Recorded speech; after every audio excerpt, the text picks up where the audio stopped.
You are now tuned in to the Addicted to Success.com podcast, where geniuses, entrepreneurs, and next level game changers share their juicy little secrets on achieving massive success. This is the advice you wish you heard years ago. Be prepared and take note as we expose the realness and the raw of what it takes to be successful on Addicted to Success.com. Now, before we get into this episode, we have a special announcement from one of our sponsors. Design Crowd is an online marketplace that helps businesses outsource their graphics, their logos, and their web design with access to over 600,000 designers around the world. Now, within a few hours of submitting your design requirements, you receive 60 to 100 plus designs, so you have the best chance to pick the perfect design for you. Now, I personally love this option, and I've used it in my business ventures and projects over the years because it saves me on a few major things in life. Now, it saves you on time. It saves you on the headache of going back and forth with designers, and it's also affordable and scalable without you needing your own in-house design team. Now, the good folks at Design Crowd are kind enough to offer you, as an exclusive Addicted to Success listener, the VIP Custom Design Upgrade Pack, which will save you over $100 on a deluxe project for any type of custom design, including logos, business cards, websites, flyers, emails, and many, many more things. Okay, so head over to designcrowd.com/success. That's DESIGNCROWD.com/success. And the promo code just for the Addicted to Success listeners is success. SUCCESS. Right now, let's get into this interview. Ladies and gentlemen, welcome to the Addicted to Success podcast. I'm your host, Joel Brown, and I'm here today with my brother from another mother, Emile Steenveld, who is an incredible transformational speaker and coach that moves mountains in the minds of those that are limited and that are looking for something more in life. So I'm just excited to have you here, Emile. Thank you for joining us today, mate. And guys, listen, get a pad and a pen or pause this podcast episode for a good 30 seconds or so. Go grab yourself something that you can use to write questions and answers down, because Emile is going to turn this here into an actionable episode, okay? We're going to create some transformation in this session. So make sure you grab a pad and a pen. We can't wait to get into this. Emile, thanks for joining us, mate. Thanks a lot, Joel, and thanks for the amazing introduction. Thank you, brother. Guys, if you don't know already, Emile and I have actually just ended our 90-day program that we did together called Master Your Confidence. And it was a huge success. And I just love working with Emile. I love running alongside Emile and what he does, because he really is about getting results in so many people's lives. Everyone he works with comes out the other side with incredible results and are just filled with confidence and such a positive outlook on life. And so, Emile, I love your stories that you share with me. You always come through with new concepts, new exercises. You're always pushing people to break through their limits. So, Emile, why this? Why coaching and why transformational speaking and workshops? Why? Joel, it's a great question. I think it comes down to my upbringing and having my mother as a psychologist and growing up with these books and constantly seeing these books in my house. And, one of the first books I picked up was Don't Sweat the Small Stuff. And that book, classic. It's such an old book, but that book gave me so much understanding about why I do things and not to stress over the little things. And as I grew up, I noticed that I was a deep, deep thinker and didn't know why I thought differently, or I looked at different perspectives and how things were done. And I would analyze, watch people and observe. And it sounds like creepy and stuff, but not in a way where it's creepy, but in a way where, I got to see how people's behaviors responded to other people. And that really interested me into why we do what we do. And, and this is why I love specializing in relationship with the self as well, because of that factor of when you understand yourself, Joel, when you understand why you do what you do, when you understand what your fears and what's blocking you, you have freedom. Man, that makes so much sense. I know that just before this call, we're talking about embracing the fear And I think this is really something that we should definitely focus on for this episode today. Really embracing your fears so that you can own it, master it, control it, to move to a space where you have power over it. I remember Ralph Waldo Emerson said, "What you are afraid to do is a clear indication of the next thing you need to do." Absolutely. It couldn't be any more spot on. The reason why I love this topic, like embrace your fears and let it motivate you. Let your fears motivate you. Like, think about that. Like, instead of like the fears controlling you and you're in the back seat and you're just going with whatever that fear is going to say you want to do. Like, no, like your time is now. And if we actually start becoming mindful about what our fears are and what we're scared of and going towards them, they dissolve. Will Smith has this quote, and Will Smith is one of my biggest idols. You know, I love his character. He's a realist. He's charismatic, and the way he's present with people, like, that inspires me. And one of his quotes was, "I'm motivated by fear of fear. I hate being scared to do something." And then I think what developed in my early days was the attitude to start attacking things that I was scared of. Attacking things that I was scared of. Imagine we all had that attitude. Facing it head on. So, Emile, what exercises do you challenge your clients or your students to do to be able to embrace that fear so that they have power over it? One of the exercises I love using is one of the fear acronyms, and it's from ACT, which is Acceptance and Commitment Therapy. Now, you know, we use this a lot in our programs, even the Master Your Confidence program, because it's so powerful. When people get stuck in their patterns, in their ways, what do? We have a choice. We can either fuse with it. So the first acronym of this fear is fusion, right? So I want everybody to write that down. Like, what do you fuse with? And fusion is stuff that the mind tells you and the stuff that you get caught up in. So I want to give you an example, actually. I want you to picture yourself, I don't know, a lot of people surf out there. There's a surf analogy, right? And each time the surf is out there in the ocean, there's different waves that come in and the wave goes out, right? This is just the same thing as our thoughts. Now, as we are watching these waves, we decide which one we want to catch. And then we catch it and we ride it and we have this amazing euphoria feeling, like amazing, because you're being present in that moment on the wave. And as you get to the end of the wave and the wave is fizzling out, normally the surfer would jump off. And if the surfer doesn't jump off, guess what happens? They either get face planted into the sand or or hit the reef. Yeah. And this is where the problems start, is because in life, what we do is we have a thought. And when we fuse with that thought, and maybe a disempowering thought, what happens? We get stuck on it, we hold on to it. And when we hold on to that thought, another disempowering thought comes from that. And then another disempowering thought comes from that. And then all of a sudden, you're a whole day in disempowering thoughts. And this is what we call, I've had a bad day, or I've got anxiety, or I'm so stressed. And it's because we haven't actually let go of those thoughts. So the first one is fusion. How do we defuse from that thought? So the first thing you got to do, guys, is actually name the thought. Name the thought that keeps coming up, right? Give it a crazy name too. Give it a really silly name. Yeah. So you can laugh at it. Absolutely. Joel, that's the big, I always say, give it the most ridiculous name you can give it, because we give so much power to these thoughts. And we have 60,000 thoughts in a day. It's like, if we gave power to all of those thoughts, we'd be running around like maniacs. And some of us do, trust me. There's some days where I'm just going from thought to thought to thought. And then I go, I'm noticing that I'm just giving power to all these different thoughts. What do I want to focus on right now? And I bring myself back. The other part of this acronym is E, which is excessive goals. Now, a lot of us out there, we have excessive goals. Your goal's too big, or you lack the skills, or you lack the resources. And a lot of people come out of these self-development programs and they get pumped up for like 3 days.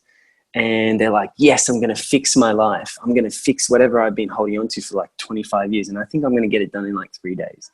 And they get pumped, right? They get pumped up. They get motivated. They get all these amazing euphoria feelings. And then they're like, yes, I'm going to go and be an actor in LA. And I'm going to go and influence people through that. And you know why I'm saying this, right, Joel? Because this is what I did. Yeah, this is your story, bro. This is my story. And you get to own it. And I love that. Exactly. And this is what I did. And because I was pumped up at a certain self-development program, I thought, you know what, this is what I'm going to do. And this is where we can get in trouble. Because when we do that, when we don't actually have the resources or we don't develop the skills that we need that's necessary, our goals become huge and overwhelming. And there's nothing wrong with having a huge goal, but how can we break the goal down and make it realistic along the way and enjoy the process? Like a lot of us just want the goal because we're trying to fill another void. So, I mean, you're speaking to the addicted to success audience. We need to be really careful of it, especially as overachievers, because I did a little survey and I found that most of the people that consistently listen to Addicted to Success podcasts and check out our website are type A people. They just strive all the time.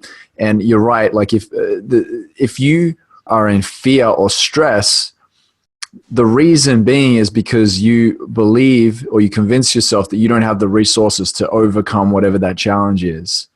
And so what you're saying, Emile, is just so dead on. I love it that you're breaking it down in this way, because sometimes some people don't set goals big enough and some people set massive goals that scares the hell out of them and they don't move forward. So I love that you've broken this down and explained why.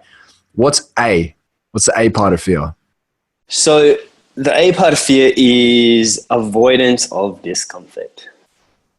This is one of the things, like, nobody likes to be uncomfortable, right? You saw it in our course with Master Your Confidence. Everyone's like, yeah, I want confidence, but I don't want to get out of my comfort zone. And it's right. Normal. We all don't. Nobody likes to feel uncomfortable. Like you remember going into a certain situation and you're like, oh my God, that was so embarrassing. And it overtakes your whole body and you freeze and you're like, I never want that thing to happen again. But what we've got to realize is when we put ourselves in uncomfortable situations and we learn from it and we grow from it, we learn how to expand our comfort zones. So I want everybody else to think about what it is that you are avoiding, hiding, or pretending not to know. Write that down. What are you hiding or avoiding? What have you been hiding from? And this could be a reoccurring story. You know, I know a lot of people that get on the calls, especially like they're trying to get something so they avoid feeling a certain way. So imagine you actually made room for it. Imagine you made room for that discomfort. Imagine you made room for that anxiety or that stress and you actually just allowed it to process and come through you. What would change? The way you react versus respond. You would stop reacting and you would start responding. You'd be like, I'm noticing that I'm feeling uncomfortable. Also, guys, and another thing to notice is your breath. When we get uncomfortable, what does our breath do? It goes to a heightened state. It goes faster. Your heart beats faster. You know, before you get on stage, remember we were talking about this, Joel? Like before I get on stage, like my heart's beating and I'm like, oh my God, you know? And then once I land, the first few minutes after speaking, it's like there's two voices in your head. You're like, okay, I'm speaking, but are they hearing me or is this? And I'm having a full conversation. And then I finally land and then I'm in the moment and I'm being present and just noticing that that's a pattern that will come every time I go to speak. And it's okay. Right. I love this, Emile. I just wanted to say that one of the things that I remember we were speaking about with our students was welcoming the warm up, giving yourself an opportunity to warm up in whatever it is, no matter how long you've been doing it for. Just even if it's like the first 10 seconds or the first 30 seconds or the first minute or first 2 minutes, whatever it needs to be, know there's going to be a warm up so that you don't scare yourself even more out of it when it happens, and know that you're going to get into a groove. I think a lot of people are expecting a flow to happen straight away. I know you talk about flow and mindfulness, and I'm sure we'll get into that later, but I love what you're saying, man. I really appreciate you sharing this. This is a great breakdown, by the way. I'm sure everyone here is like, they've got their pen and their pad and they're writing this down. And if you're not, please write it down. Make sure by the end of this episode, or even just after this episode, you've answered all these questions that Emile is asking you, because this episode is a transformational episode. This will definitely help support you guys with whatever you're battling, especially when the fears come up. So after avoidance of discomfort, when you actually allow that to come through your body, we no longer actually, because it's so funny, Joel. I noticed the other day that a thought came up, and I noticed my breath, it automatically switched. And then as I noticed it, I started breathing through it. And as I breathed through it, I actually just smoothly finished the task. Now, I don't know if you guys really get this, right? When you breathe through uncomfortable situations, you will notice that they will pass, right? Some days it's going to be sunny, some days it's going to be it's going to be raining, some days it's going to be hailing. This is all part of the process. Mindfulness is just the ability to observe your thoughts, feelings, and emotions without judging them. And when we can practice doing that on a daily basis, you will become masters of your mind instead of your mind being a master of you. The next point is remoteness from values. And this is one of my specialties. You know that's how we met properly, Joel, like when we were doing leadership at a leadership event, and you were speaking about vision and I was speaking about values. And yes. It's one of my favorite things, mate. It's when you lose touch with your values, or you're forgetting what's important or meaningful about your values, this is when you get in a rut. This is when you get stuck. This is when you get confused. This is when you let those disempowering thoughts take over your body and run your life. Now, embracing values connects you with what matters. Because when you say, okay, my value, one of my highest values is integrity. When I embrace that and I action integrity on a daily basis, I'm in alignment with my gut. You've heard that saying, trust your gut, right? And so many times people are like, well, what does your gut say? What do they mean by that? They mean, what is your heart seeing? Because the mind wants to keep us safe. The mind is naturally built to keep you safe. It wants to keep you in the comfort zone.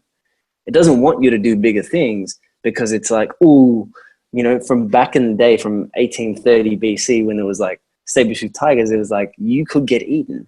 Don't do that. But now we don't have that kind of fear anymore. And what we're doing is we're still acting the same way.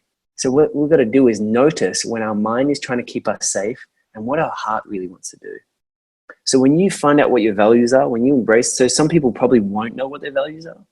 And this is the thing, a lot of our values have been passed down from our parents. But that doesn't necessarily mean that has to be your values, right? So for me personally, like when I really got clear about my values, I started making better decisions.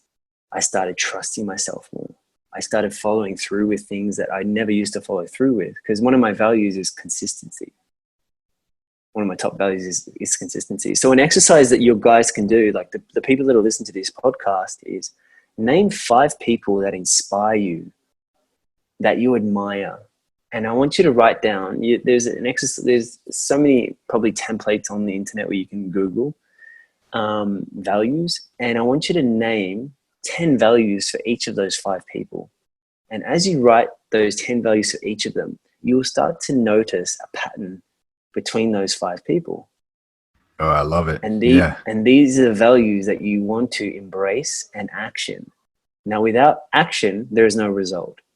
So you want to make sure that your viewers are all actioning. How can I action this value? If it's consistency, I ask myself this question: how can I action this value on a daily basis or a weekly basis? And I start writing down ways of how to action them. I love it. I love it. Wow. What a breakdown. Far out. This is great. We got so much value, and we're just like, 15 minutes into this episode. Look, I love this. I love this breakdown. Thank you so much, Emile. Emile, I remember this was a good 6 years ago. I went and got a snake handling certificate, okay, to get a job up north in the deserts of Western Australia. The only way I could get in, because I dropped out of high school, was to get a snake handling certificate. And I remember being there in that room for the 2 days when I had to catch like these super venomous snakes that were teaching us about the snakes.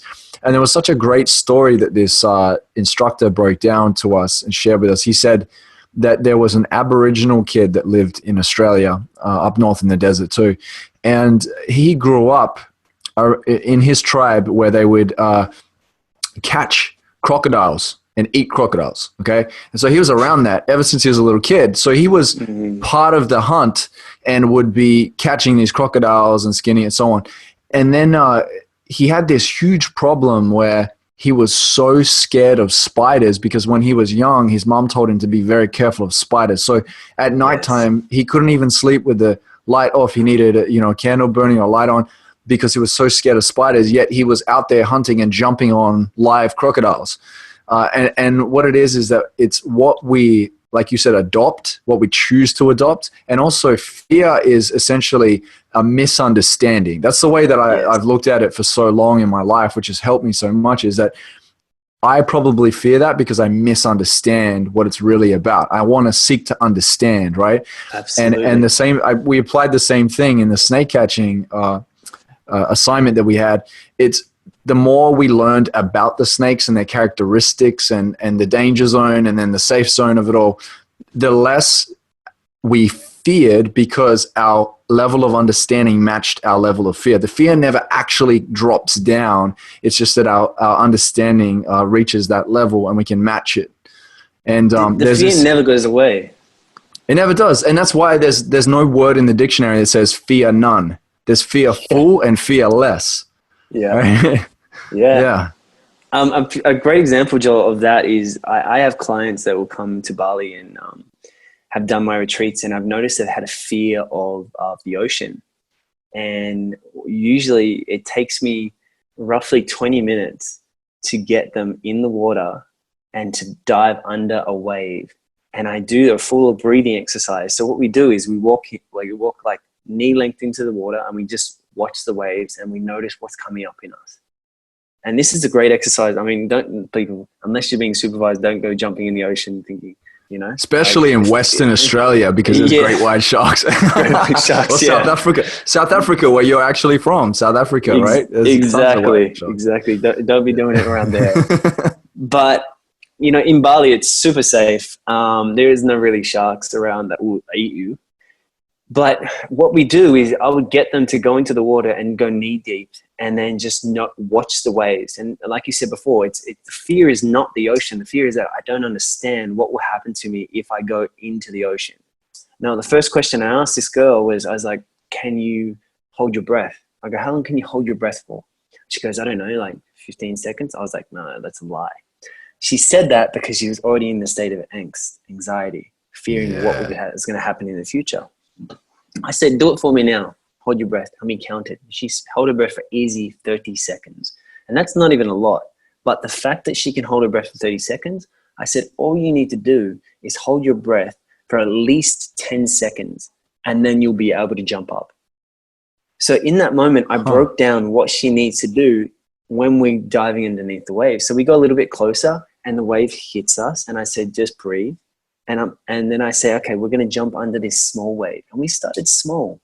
Remember I said before, it's about excessive goals. If we make that goal a little bit smaller and we break that goal down, it becomes achievable.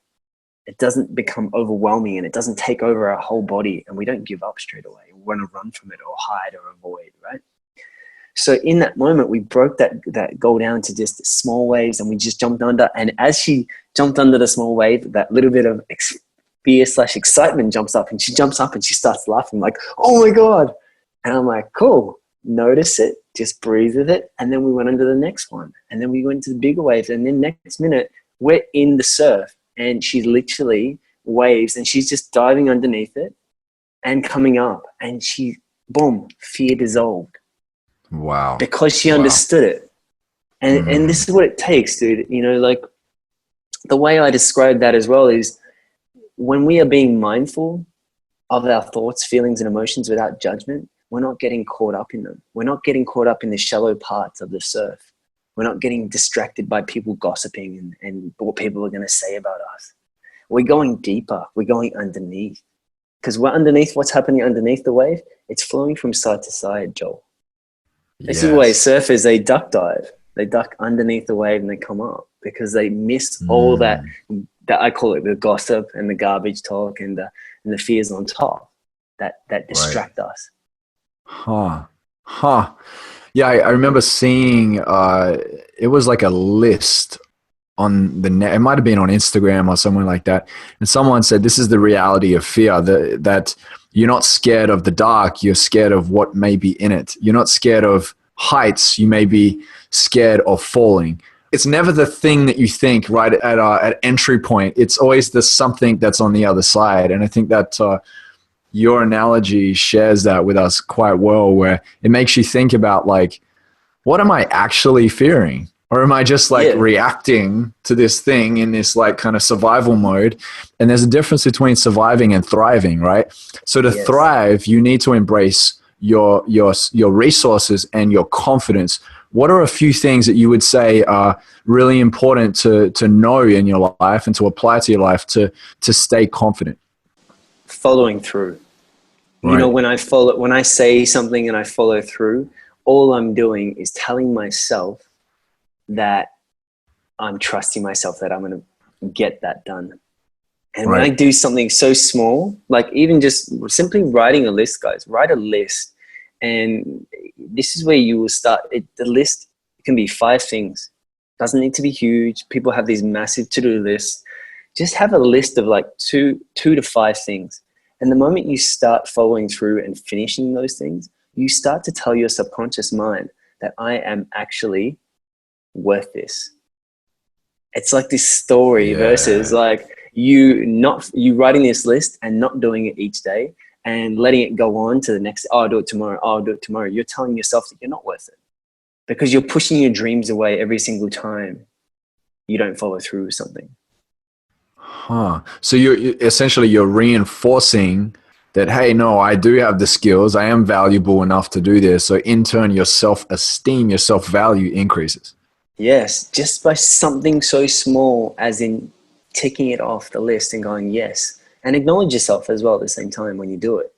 Now, if everybody can write down what has stopped you from following through, like get everybody in this call to write that down. Write down what has stopped you from following through. Write down your complaints, concerns, and critiques, and write down the excuses and the stories that you've made up. Because when you actually know those stories, you're going to be able to recognize it. Remember I said at the start, fusion? What are you going to diffuse from? What story are you going to let go of in order to have what you need to have? I love that. So Emile, you moved to Bali a good, year and a half ago, 2 years ago? 2 years now. Right. With your career as a transformational speaker and coach, how have you been able to live this freedom lifestyle in Bali and facilitate change in the world? Like how is your business set up, and what advice would you share for other coaches or aspiring coaches and speakers that would help them to live more of a freedom lifestyle with their career? First, I'd say find out exactly what your values are. For me personally, one of the biggest values that I had was, healthy lifestyle, health. And in Bali, I get to be in sunshine. I get to enjoy warm weather where I feel like I thrive way more than being in Melbourne's cold winter, or even just Melbourne because it's just so temperamental. And the way that I've set up my business and the way I've set up my career is that I had to ask myself this: what experiences do I want to have? What do I want to be doing on a daily basis? Who do I want to be working with? And this has shifted my whole perspective immensely because, I've been coaching now for nearly 6 years, and, I've done programs and self-development programs. I used to be a yoga teacher, and asking myself the question every time I'm doing something new, even with my business, like even if it's a new program or like Master Your Confidence, or if it's doing a workshop or going and working with companies, like I was working with companies in Dubai. And I would ask myself every single time, am I enjoying this? Am I feeling fulfilled? Is this keeping me in the space of wanting to create? And I had to be real with myself, even if the money was amazing. Because every time I did what fulfilled me, I created more. And every time I didn't, every time I went against what I was fulfilling me, I found I was breaking down my creativity, and I was hitting roadblocks. So right now, like obviously I run online workshops.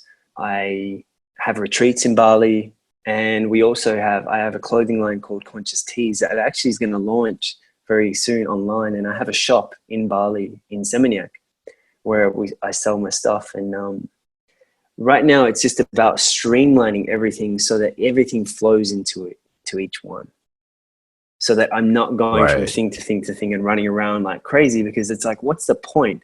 I'm living in paradise and then I'm doing the same thing that I'm doing in Australia or America, right?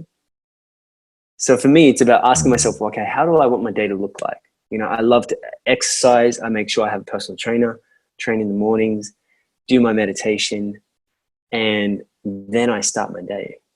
That sounds like dynamite. That sounds magic, man. I love that. Yeah, that's the thing too. Like, I think that a lot of people, what they're doing is they're waiting for the things that they can get to get the environment that they want. And sometimes it actually works better in a reverse fashion, where you place the chips down on the table and you go, I'm going to move to this place. I'm going to change my environment, change my location so that I can grow into it.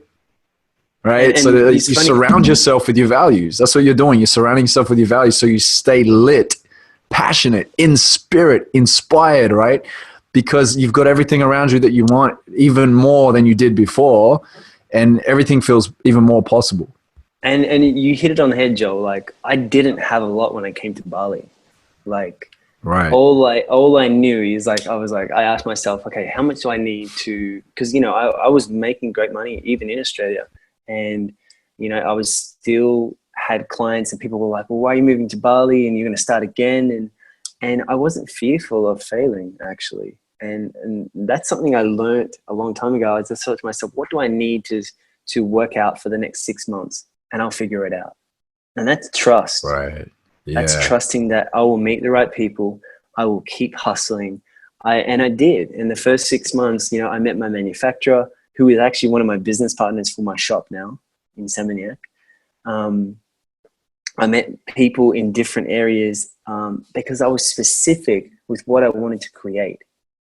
And that's the thing. When you are specific, you will draw, and you are in doing the work within yourself, and you're coming from that. And I was grateful each day. I was like showering in this outdoor shower and underneath the stars, and it was cold water, and I didn't even realize like there was a hot thing that I didn't know how to work it. And I was so grateful just to be able to shower cold and not feel like I'm freezing.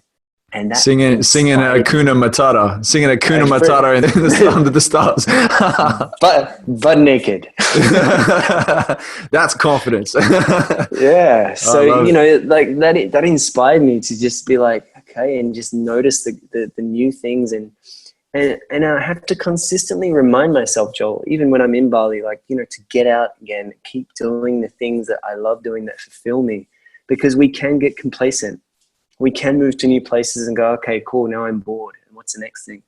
And we need to consistently remind ourselves about the simple things, right? Yes. And come from that place of gratitude, and that will create more momentum, more trust, more creativity. And this is where it gets fun, guys, because when you actually trust your word, you get to be the artist of your own life. Amen, brother. Amen. Wow. Emile, you're going to excite so many people to step into their dreams of coming to Bali. You're going to have people messaging you, entrepreneurs, aspiring entrepreneurs, people that just want this shift in their life. They're going to be like, Emile, be my tour guide in Bali. I want to ride on your scooter. Yeah. Now that's funny, man. I know that I read somewhere recently that our environment has 40% of an effect on our mental state. And I couldn't believe that. Like, I always said, you know, mind over matter and all that. But when I look deeply into it, yeah, it actually has quite a big effect on your mental state. It's not everything, but it's something. And I think that if there's a way that you can design your life in a way where it favors you more to be able to live in spirit, as we talked about before, being inspired through aligning with your values and being consistent and having your vision, then why not, right? So if there's anything that you guys take from this call, understand that when Emile looked at his vision of, you know, surrounding himself with his values, I think, Emile, it's safe to say that you saw that the pain of regret would have been way more powerful, or potentially more powerful, than the punch of fear, the temporary punch of fear that you were going to face. It was way more painful to be in that state of regret if you never did it. So you got up and made it happen, and good on you. A great question you guys can ask yourselves is, what's the worst thing that would happen right now? Because when you do that and you say it out loud, you'll end up laughing most of the time at yourself. Yes. Remember, there's this other quote that says, "We stopped checking for monsters under the bed when we realized they were inside of us all along." Oh, that's such a good quote. It's crazy. It's like we create so many dramatic stories in our mind. We're the best storytellers. We write our own stories over and over again. Why not write a positive one that's empowering with so much potential? I'm going to challenge everyone on this call to actually face one of the fears that you've been hiding and avoiding for a while, and then take it on and get an accountability partner that will keep you in alignment and keep you moving towards it. Yes. Emile, I just wanted to drop in on this because I know we were talking about it yesterday. Tell us a little bit about the structure, the invisible structures that you're talking about. Just off the top of your head, the importance of having structure to break through that fear and to live in confidence. So, we all have different structures. We all have some structures that will support us, some structures that will unmotivate us, basically. Your job is to look around your house and look at the structures that are supporting you to getting to your next goal. A structure that may not be supporting you would be, possibly your bed is uncomfortable, and it's every time you go to sleep, you have an uncomfortable sleep, and you don't get rest, and then you carry that energy into the next day. So what you would do is figure out, okay, how can I get a more comfortable bed? I need to get something that's going to support me in sleeping. If you're having trouble sleeping at night, okay, get a meditation app or get something that will teach you how to calm yourself down, turn the lights down, find different ways that you can relax yourself. Like, these are all support structures that are put in place for us to go further. And what we don't realize, Joel, is that we have these unconscious structures that are holding us back. Yeah, we have these structures that are like literally a rope around our foot, and it's stopping us from getting the thing we need to do.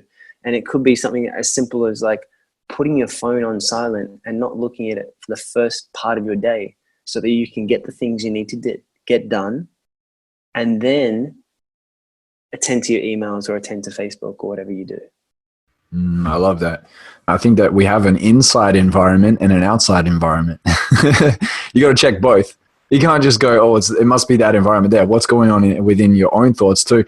Because I know that I have times where if there's something that I'm putting off, it may seem like maybe a small thing in a moment of thought, but it's playing in the background in your subconscious a lot more than you actually understand. Right? That's where our fear comes from too. It comes from our subconscious. And so if you've got your fear feeding off that, of like, I haven't got my tax done, or I haven't got this done, I haven't got that done, I haven't called this person, it's going to eat away at your ability to give full focus to the thing that that matters most, that you are striving for. It's going to take energy away from your creativity, which is the one thing you want to free up. The moment you guys have a clear space, if I start clearing up the back part, if I start cleaning up the stuff that I haven't finished and cleaning it away, that gives me peace of mind to go, okay, cool, what is this clean slate going to look like for my future?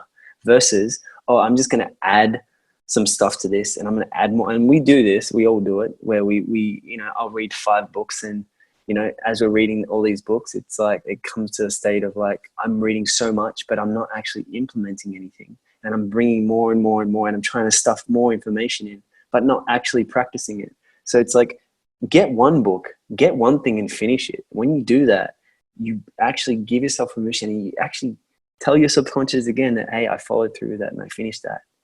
And now I'm going to start implementing it. And as you implement that, that's what you start to create, versus like getting 50 different opinions and different versions of it and then not achieving anything. So true. So true. So Emile, how can we get in touch with you? I know that you have a program that you're about to launch, and how can those that are listening that feel like they were really moved in this episode here in this session, how can they reach out to you and be a part of that program? All right, so I've got a program starting January 30. You guys can reach me. Actually, I was going to say go to my website, but better yet, go and add me on Facebook under Emile, Emile Steenveld, Steenveld, Steenveld. Steenveld. It's a Dutch last name. And add me and we can have a chat and see if you are actually right for this program. I only have 5 spots left. It's going to be quite an intimate group, but it's going to be 90 days of taking you guys from where you are to where you want to be. And he absolutely will. I know that what he talked about today only really scratched the tip of the iceberg with Emile. He's got a lot more under his belt. So, guys, thank you so much for listening to this podcast episode. Emile, thanks a million for jumping on, mate. Really appreciate you, buddy. Emile, thanks, we always end, no problems, man. We always end every interview with this one last question. And the question is, if you were to deliver your last 30-second speech to the world, what would that last 30 seconds sound like? I would say don't be so harsh on yourself and embrace and accept what you're vulnerable about, because then you will have true freedom with whatever you choose.